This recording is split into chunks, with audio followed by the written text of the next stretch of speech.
Sebenarnya tidak ada untuk bisnis awal mula ke arwana ini sendiri. Cuman pada saat itu kita melihat pangsa pasar daripada ikan arwana, khususnya arwana super red ini sangat menarik pada saat itu.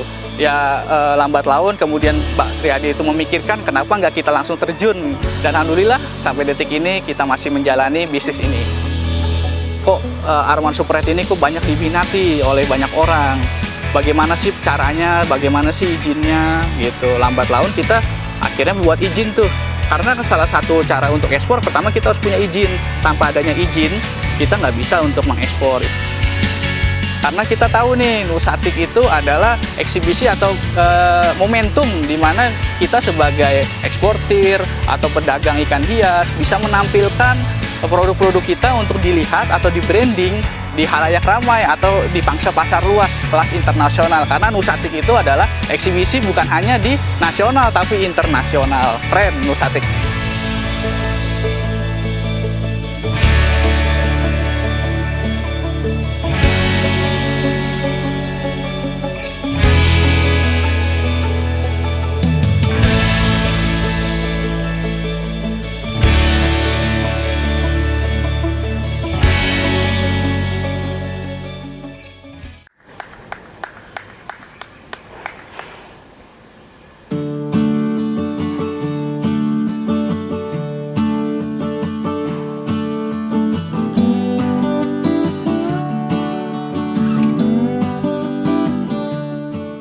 Assalamualaikum warahmatullahi wabarakatuh. Salam sehat semuanya. Jayalah Ikan Hias Indonesia. Perkenalkan, nama saya Ahmad dari PT Arwana Citra Ikan Hias Indonesia.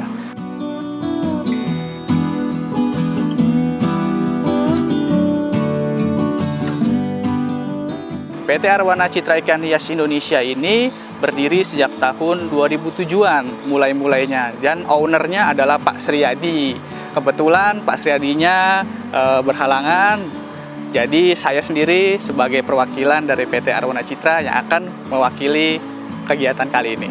Untuk PT Arwana Citra Ikan Hias Indonesia ini bergerak di bidang eksportir ikan hias khususnya arwana, dan arwana yang kita miliki itu ada arwana super red dan arwana golden red. Kalau luas lahan kita mungkin yang kecil ya, karena hanya kurang dari 1 hektar. Karena kan dengan perusahaan-perusahaan lainnya mungkin di Kalimantan itu kan dia pasti berhektar-hektar. Kalau kita kurang dari 1 hektar lah. Kalau kolam induk sendiri kita berjumlah 5 kolam, yakni 4 kolam indukan super red dan 1 kolam indukan golden red. Nah, untuk kolam pembesaran kita juga terbagi menjadi 15 kolam. Dan itu dengan luas kurang lebih kira-kira per kolam itu 5 meter kali 3 meter. Kita langsung bicara ke flashback dulu ya. Pak Sriadi itu sebenarnya basicnya itu dia di bidang ekonomi atau manajemen lah. Sebenarnya tidak ada untuk bisnis awal mula ke arwana ini sendiri. Cuman pada saat itu kita melihat pangsa pasar daripada ikan arwana, khususnya arwana super red ini sangat menarik pada saat itu. Ya lambat laun kemudian Mbak Sriadi itu memikirkan kenapa nggak kita langsung terjun, dan alhamdulillah sampai detik ini kita masih menjalani bisnis ini. Oke, kalau kita bicara pemeliharaan induk arwana super red ini kan bisa bertahan sampai kurang lebih 40 tahun lamanya. Oleh sebab itu kita juga harus memikirkan bagaimana bisa melangsungkan hidupnya lebih lama di dalam penangkaran kita ini sendiri. Nah, teknis dalam pemeliharaan induk supaya dia bisa hidup lebih lama, warnanya lebih menarik, pertama pasti kita pilih dulu lingkungannya. Lingkungan itu juga bukan hanya sebatas kolam, tapi juga air, di mana airnya itu harus bagus, kemudian kandungan suhunya juga bagus, kemudian iklim di sekitarnya juga bagus. Itu poin pertama. Nah, yang kedua itu kalau tadi kita bicara tentang sumber air yang bagus itu kan di mana pH si ikan ini. Nah, ikan arwana sendiri ini pH yang bagusnya itu kisaran di 6,5-an. Itu bagus. Kemudian TDS di bawah 100 itu lebih bagus gitu. Cuman kalau kita bicara mengenai hanya hal-hal itu saja rasanya kurang lengkap, karena kita harus ditunjang dengan pola makan yang sangat bagus juga. Nah, untuk indukan pola makan yang bagus itu apa sih? Nah, pertama kita bisa gunakan kodok itu bisa untuk badannya lebih gemuk, kemudian juga bisa ditambahkan dengan kecoa juga untuk bisa untuk merangsang dia lebih rakus. Yang ketiga bisa ditambah dengan ula Jerman untuk seling-selingan supaya dia ya diet lah bahasanya. Itu sih tips-tips mudah dalam kita memelihara indukan arwana. Nah, sekarang kita masuk ke teknis pemijahan daripada indukan. Nah, biasanya indukan arwana itu tidak 1:1, dia langsung jadi, enggak. Di sini kita pakai sistem tebar, yakni lebih banyak, pada intinya lebih banyak betinanya. Misalnya 2 jantan, 3 betina, atau 2 jantan, 5 betina. Fungsinya untuk apa? Supaya pemijahan itu akan lebih efektif, karena tidak si jantan itu juga tidak akan mencari teritori atau tidak berantem lebih luas. Itu yang pertama. Yang kedua, biasanya kalau si induk jantan dan betina sudah cocok, dia akan beriringan kurang lebih selama 2 mingguan. Ya, bahasa kita PDKT atau pacaran. Setelah fase itu terjadi, nah biasanya si jantan dan betina itu akan melangsungkan perkawinan, dan si betina akan mengeluarkan telur, si jantan akan membuahi. Lalu si jantan itu akan mengambil telur-telur yang sudah dibuahi itu ke dalam mulut si jantan, dan itu akan melangsungkan pengeraman kurang lebih selama 3 minggu sampai 2 bulan, tergantung teknis dan keadaan iklim kita pemanenannya nanti. Ketika sudah teknis itu, kita lanjut ke pembahasan mengenai pasca panen. Pasca panen itu ada 2. Yang pertama panen yang kita bilang sebagai panen muda, dan yang kedua panen tua. Nah, panen muda ini biasanya terjadi apabila iklim atau suhu atau lingkungan tidak memadai kita atau tidak merestui kita untuk lebih lama lagi pengeraman. Jadi mau nggak mau kita harus melakukan panen muda. Nah, panen muda ini biasanya juga terjadi kurang lebih 3 minggu di dalam mulut si indukan jantan. Nah, setelah 3 minggu itu dikeluarkan dari mulut si jantan, dan itu akan masuk ke proses namanya inkubator, di mana di inkubator itu si anakan akan kita treatment kurang lebih selama 2 minggu sampai 3 minggu lamanya, sampai si kuning telur itu nanti habis.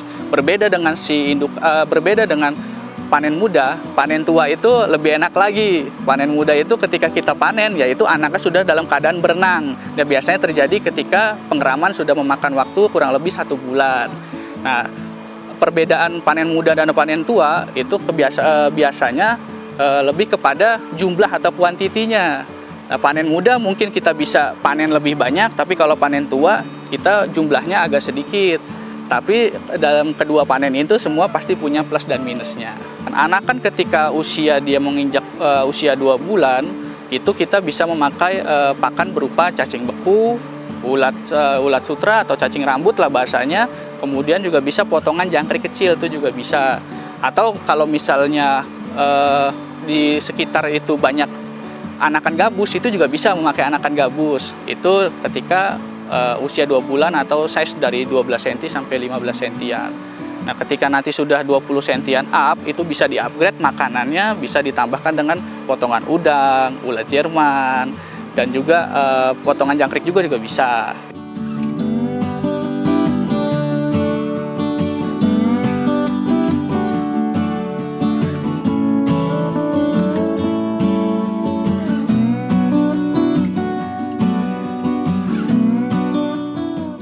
Kalau kita dulu pemasaran itu bersifat ya seperti biasa lah kayak sekarang ini ya, sosial media, cuman mungkin sosial medianya nggak seperti yang sekarang. Yang kedua, kita mouth to mouth, ketika mulut ke mulut. Kita mulut ke mulutnya itu pertama kita datangi dulu acara-acara kontes. Gitu. Kita kenalkan produk-produk kita di arena kontes tersebut. Nah, setelah itu ketika halayak ramai sudah mengenal kita, nah, akhirnya kebanyakan orang langsung mengontak kita tuh. Jadi kita pangsa pasarnya sebenarnya singkat, hanya datang ke kontes, kemudian mot-mot, udah itu aja. Kalau sekarang ini ya mungkin karena peradaban zaman lebih modern, kita juga mengiklankan juga via media sosial kita gitu. Awal mula kenapa kita bisa sampai bergerak di bidang ekspor juga ya, di khusus ikan hias arwana ini. Pertama kita juga lihat pangsa pasar pada saat itu. Kok Arwan Super Red ini kok banyak diminati oleh banyak orang. Bagaimana sih caranya, bagaimana sih izinnya gitu. Lambat laun kita akhirnya buat izin tuh. Karena salah satu cara untuk ekspor, pertama kita harus punya izin. Tanpa adanya izin, kita nggak bisa untuk mengekspor. Izinnya itu apa aja? Pertama kita harus punya izin penangkaran. Yang kedua kita juga harus punya izin yang namanya, kalau sekarang disebutnya itu SAJI, Surat Angkut Jenis Ikan gitu. Nah, kalau luar negeri ya berarti SAJI LN atau SIPJI lah bahasa, Surat Angkut Pengembiakan Jenis Ikan lah. Ya SIPJI pengembiakan disebutnya kalau sekarang. Nah, yang kedua kayak gitu. Kemudian yang ketiga, cara kita ekspor itu ya tadi kita tawarkan ketika di arena kontes bahwasanya produk kita bisa kita eksporkan loh, karena kita sudah punya izin segala macam gini-gini.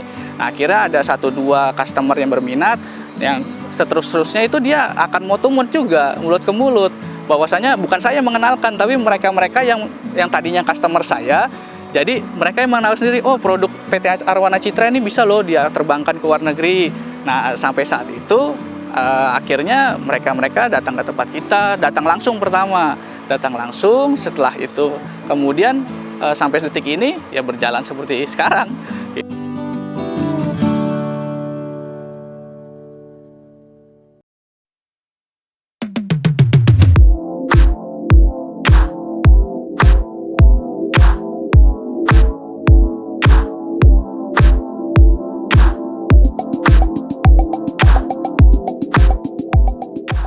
Nusatik kalau bagi saya pribadi itu adalah ajang eksibisi yang mana sangat baik untuk para, khususnya di bidang ikan hias, untuk menampilkan ikan-ikan terbaiknya. Yang kedua sebagai ajang promosi bagi kita-kita yang punya ikan hias, bukan cuma arwana, untuk menampilkan atau menampilkanlah dagangan-dagangannya.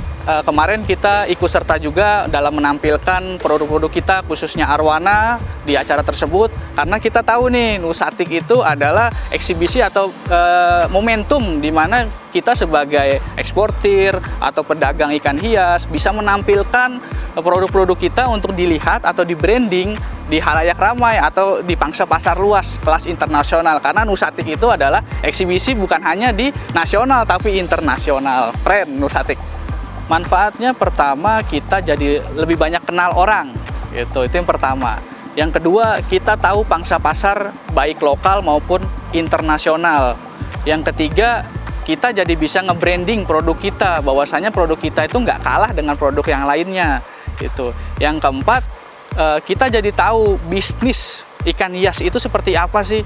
Bahwasanya bisnis ikan hias itu pada dasarnya itu bukan cuma A, B, C, D, karena banyak prosedur-prosedurnya yang harus kita ketahui. Nah, di Nusatik itu semua yang tadi saya sebutkan itu ada di dalamnya dan paket lengkap sekali. Makanya kalau untuk kita sebagai orang awam misalnya, sayang banget kalau nggak ikut Nusatik gitu, karena memang Nusatik itu ajang yang sangat bergengsi dan juga penuh dengan edukasi. Dampak positifnya seperti yang tadi saya bilang kan banyak loh, cuman kita akan sebutkan lagi. Dampak positifnya pertama, produk kita jadi lebih berkembang, lebih meluas. Produk kita jadi lebih diketahui banyak orang, karena di dalam Nusatik itu kan tadi kelasnya itu bukan cuma nasional aja tapi internasional. Yang kedua, peluang bisnis kita akan terbuka lebar, pangsa pasar kita juga akan terbuka lebar. Yang ketiga, orang jadi lebih banyak tahu mengenai Nusatik itu, ikan hias asli Indonesia itu seperti apa. Nah, itu kembali lagi saya bilang paket lengkapnya hanya ada di Nusatik. Oke, untuk teman-teman semua, khususnya para pecinta ikan hias, jangan lupa saksikan pameran Nusatik selanjutnya, karena di dalam pameran Nusatik itu akan banyak sekali event-event mengenai ikan arwana, pengetahuan tentang arwana, khususnya super red. Itu jangan sampai kelewatan, karena edukasinya sangat banyak sekali dan paket lengkap semuanya aja di Nusatik.